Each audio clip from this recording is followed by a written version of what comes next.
একজন ক্রিয়েটরের আসল পরিচয় শুধু তার ফেস না, তার কাজ আর তার ক্রিয়েটিভিটি।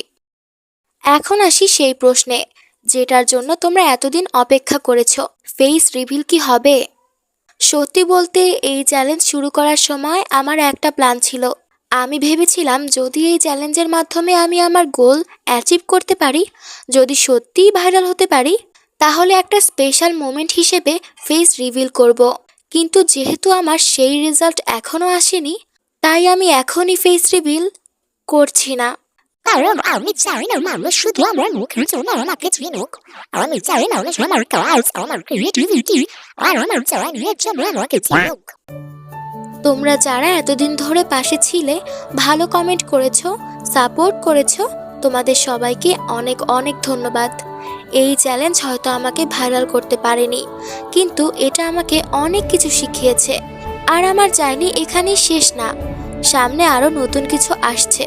তোমরা পাশে থেকো।